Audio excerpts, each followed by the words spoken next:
Hello, everybody. Welcome to another Real Reviews with Real People, and this time we're doing something new. I have a real astronaut. Nicole Stott is here, and we just watched First Man, Damien Chazelle's new movie, director of La La Land, Whiplash. He brought Ryan Gosling back to go into space to portray Neil Armstrong, and we just watched it. And rather than go to the real people, I have so many questions for you, and I want to get your thoughts on this film, because this film is getting a lot of buzz for awards and whatnot for being such a visceral and real, raw sort of feeling of not only obviously the history of Neil Armstrong, but just what it's like to go into space, the fears, all those things.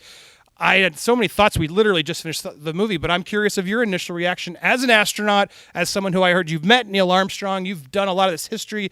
How did you feel about the film? Well, I felt like it was very different than I expected, which I guess is a good thing, too, to be surprised. And that if there was one word that it came down to after seeing it, I think it was perspective. And that was, the way Armstrong kind of shared that with us, a little surprisingly, I think, of what would come out of his astronaut interview. And then throughout the film, it's like you were experiencing it through their eyes and through the sensations that they would have gone through and stuff. Well, I want to make sure the audience, if they aren't aware, you're a real deal. You've been in NASA for 28 years. You had 2 space flights. You had 3 shuttle flights, a spacewalk. You were in space for 104 days. You did one of the first tweets in space from up in space. That's just terrifying that Twitter is now introduced to space. And you did Colbert's treadmill. You were the first one to run on that, which is so exciting. So you have a lot of it. Plus, not only space, you're an aquanaut, which I didn't even know NASA did things underwater, but you also served 18 days underwater in a base, correct? Yeah, right off the coast of Key Largo, just, That's so cool. South of here. Yeah, there's this Aquarius habitat. It sits about 60 feet underwater and about the size of a school bus, and absolutely the best analog to flying in space. So did this film give you PTSD from claustrophobia or any of that stuff? Because No. I was getting nervous just watching some of those. They put you in there. Is it really? It felt to me, because I want to say I did like the film a lot. He makes a lot of this sort of handheld, really POV, and puts you in the cockpit in a way. And as someone who is super claustrophobic and afraid of heights, do you, as an astronaut, you just clearly can't have those fears, correct? No, I don't think they're in you if you end up doing the astronaut job. For me, watching that, it was interesting because I felt myself comparing what it was like to get strapped into the space shuttle, which is like a luxurious, spacious spacecraft compared to what the, Mercury, Gemini, Apollo spacecraft were. And then thinking about the training that I'd done in the Soyuz spacecraft, which is, much closer to what you would have experienced, in Apollo or those earlier missions. And yeah, I just was more like, it wasn't about the claustrophobia or anything like that. I was like, wow, do I remember that as being the way, we were shaking and feeling? How do you remember it? It was different. I don't remember it being quite as dynamic. I mean, those rockets, the Saturn V is a ginormous spaceship to take to space, and the shuttle was big too. You get a reality check on what 7 million pounds of thrust means when it lights below you, but I don't remember quite the same way that they were showing here. But that doesn't mean that was right. Not the the way it was.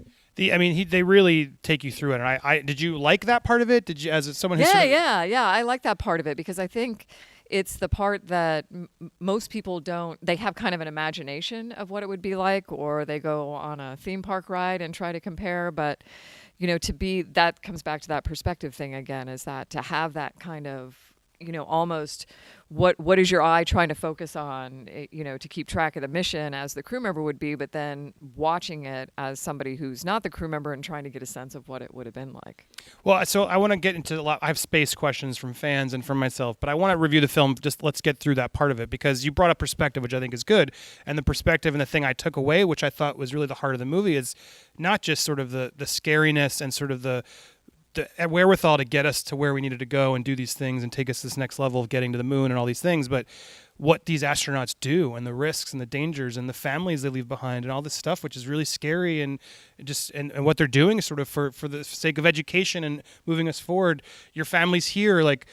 Was that fear as real for you? Every time you took off? I guess it's also safe to say that the shuttles now are obviously even safer in a way than they were in the beginning days, but still obviously very risky. Did you relate to that part of the film? I mean, I did as a dad. Like that must be scary to go up there. Did you feel like they did a good job of that?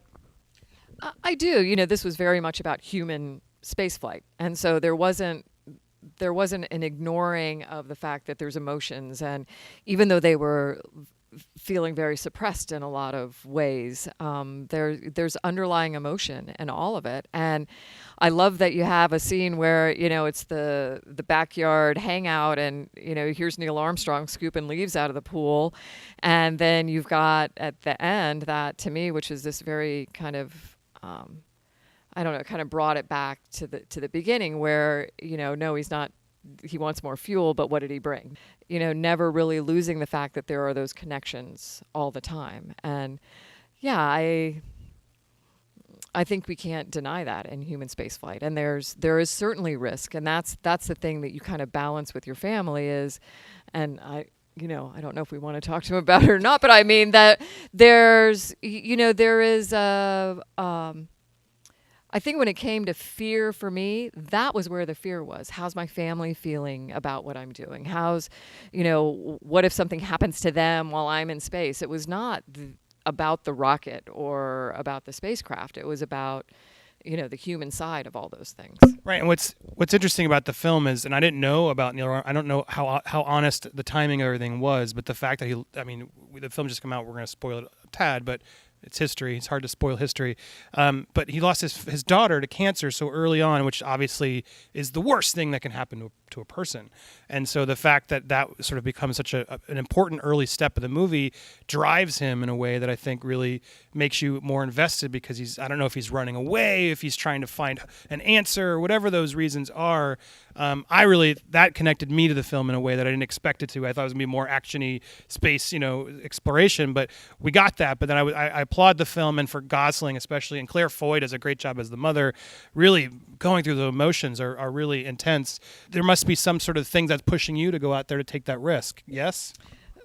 Well, yeah, I think there's a greater good aspect to it for sure. But, when I watched the film, I felt like there was an honesty to it. They didn't try to make it like, oh, they got over that and moved on. I mean, they really let it be honest. And I don't know the details of their family story. Maybe no one ever will, but it seems like they worked very hard to make it an honest presentation of what might have gone on there. And I think that's, I like to think it wasn't over dramatized, and when you talk about, I think one of the expectations I had coming to the film was it would be like this action packed, you'd be, but I got kind of this mellow sensation of almost 2001, kind of, I was waiting for the, walking slowly with the Velcro shoes kind of thing. And I think that was okay though, because I think people in general, when they think astronauts, they're thinking, action all the time. And really there's a very deliberate thoughtfulness to it. It's not, if you're like skitzing or freaking out when the spacecraft's spinning, that's not going to do any of you any good. And so there's, just that deliberateness, that thoughtfulness of it that I think came through. And I think that came through the way they presented it, with a very almost kind of slow motion almost feel to what was going on. It seems like it does a pretty good job. This is a different time period. It's not exactly the way you do things, but was there anything that stood out to you as sort of like a, wow, they really got that, or they really didn't get that? I kind of was looking for the wow, they really didn't get that thing. And I didn't really find it in anything, and it's hard to say whether the family interactions or the people interactions were correct or not. You just kind of have to go with that. But really overall, I'm like, I didn't really find anything that made me say, wow, that wasn't right. Why'd they do that? Like you do in a lot of the more Hollywood kind of films. And overall, I got a sense of a real interest in portraying what was real, what was honest about it. Speaking of real, you did say you've met all three of the Mike, Buzz, and Neil. Have you? Anything you can share? Were they nice guys? Anything we want to know? Yeah, nice guys. Neil Armstrong I met while I was working at Kennedy Space Center, And that was, I can't remember which anniversary it was, but there, it was Neil and his wife, and they came on a tour of the orbiter processing facility, which was, I was a young engineer at Kennedy at the time, and it was it was just really, one of those kind of special, holy moly, I get to do this, be in the presence kind of thing. And just seemed like a very humble, nice man. And then I never met him again after that. Buzz I've had encounters with over the years in different forums, whether it's at a gala kind of celebration at the Space Center, or watching him on what do they do when they go up to DC to testify and present and push forward some kind of agenda. He seems to like the camera more. He seems like he probably liked it more than Neil in a way. They sort of joke on that in the press conference too. Those are two very different personalities, I think. And then Mike Collins, I've met, and the interesting thing about Mike is he's an artist as well. And where I got to know him the most, or have the most interaction, was at an event called Space Fest that I think you would really like. It goes on out in Tucson every year, and it's a mix of pretty much any of the Apollo guys come to that event, and they have beautiful artwork displayed. Chris Calley, who was in the film, you saw at Kennedy, where they were getting ready, they were having their breakfast, before going out to the launch pad, and there was a guy there sketching. Yeah. Oh, yeah. Well, Chris's dad, Paul, was an artist who was allowed and into like all of the training, followed the astronauts around, did all these kind of, illustrations and sketches of them. And so Chris, his son, got to do that part in the film. Really cool. So he has his artwork there every year. That was a crazy scene where they let the photographers film the wife as... I know, that was like that whole Life magazine thing. Yeah, I don't know. That wouldn't have gone down real well, would it? Yeah. Imagine having the cameras right there as is your husband going to die? But it's cool, here's like Mike Collins, this, pretty intense guy too. He wrote an awesome book about the experience, and but just this, really wonderful artist too that does kind of Florida wildlife art. Well, we'll look it up. Check it out. I want to see if you can quickly, as we wrap this up, just answer some broad space things. What kind of aliens do you think are out there? And if you can compare to like a movie alien, which one would you say more? Do you believe there's more xenomorphs out there, more ET, more Close Encounters, or do you see your own thing, or do you say there's no alien life out there?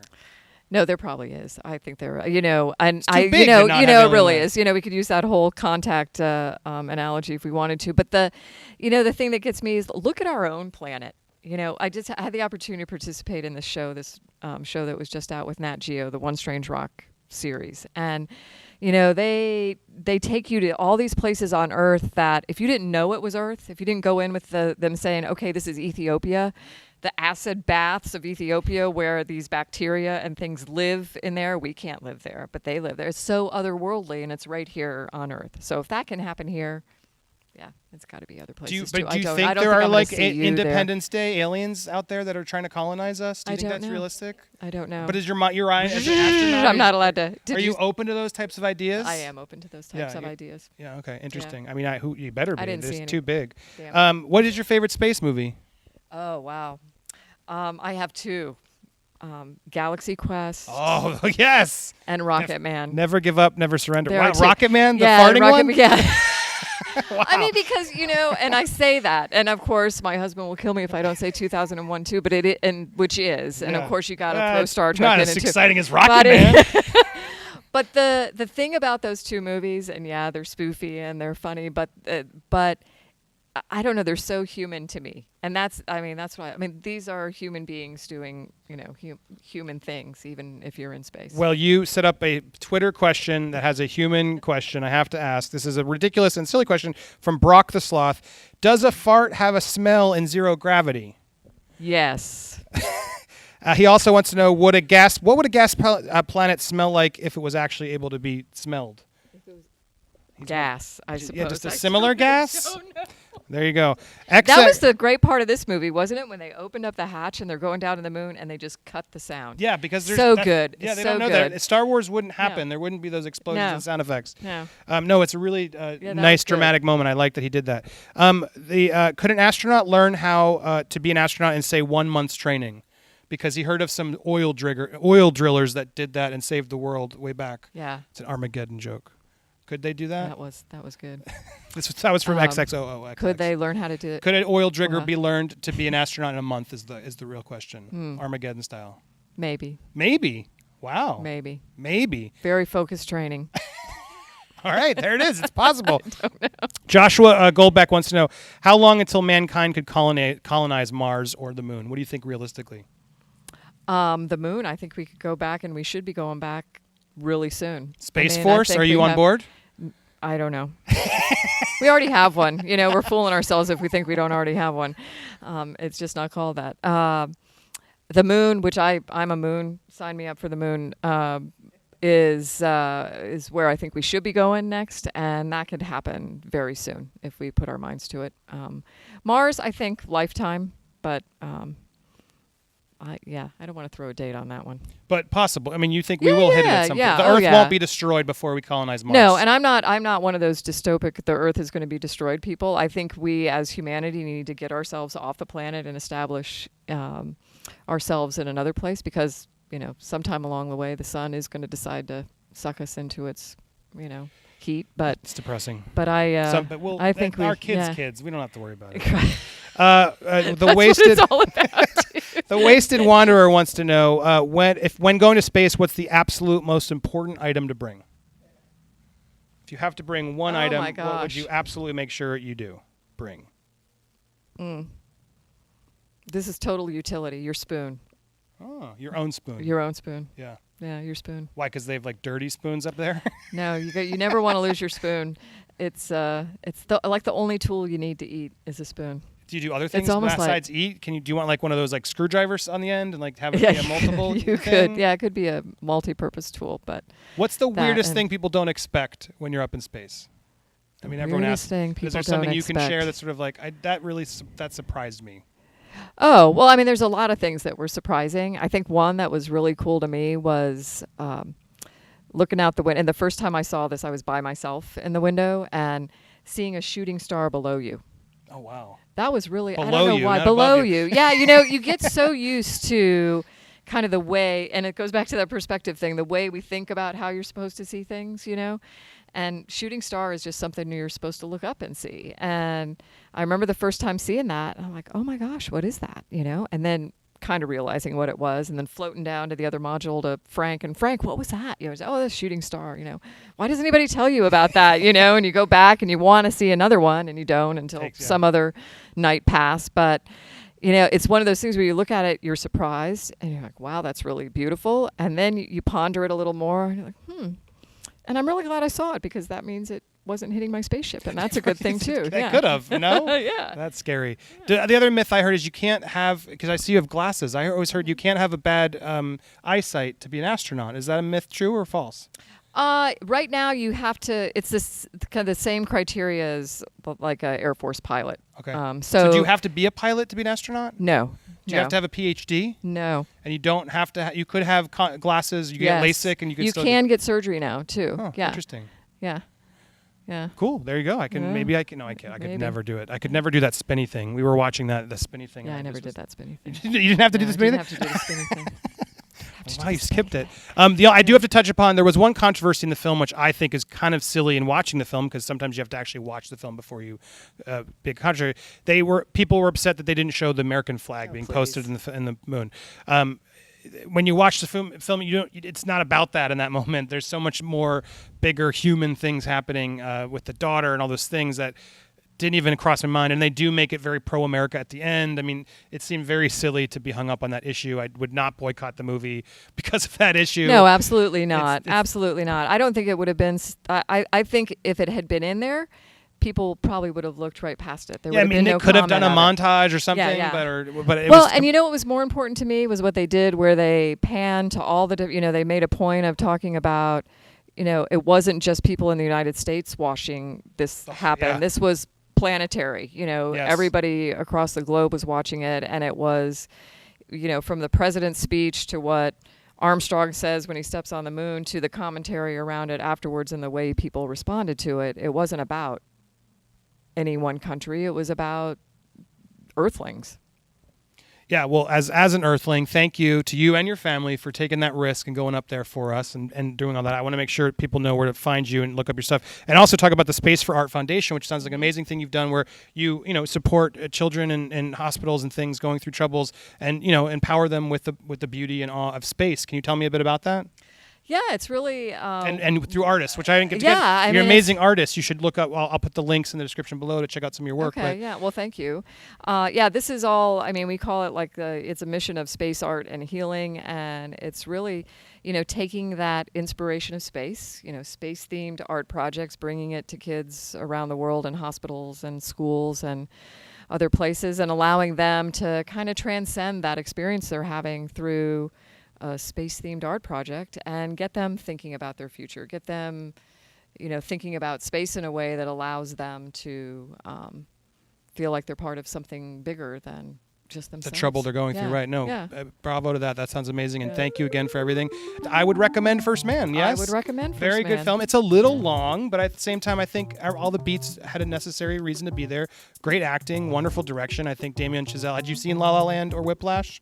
His two No, other films. I haven't. Both very good films. I think we have a good director to watch. Obviously, this is number 3 of his What is he, in a like row. 12? He looks like he's about He's 12 very years young, old. yes. But good on him because he's blown it out the water.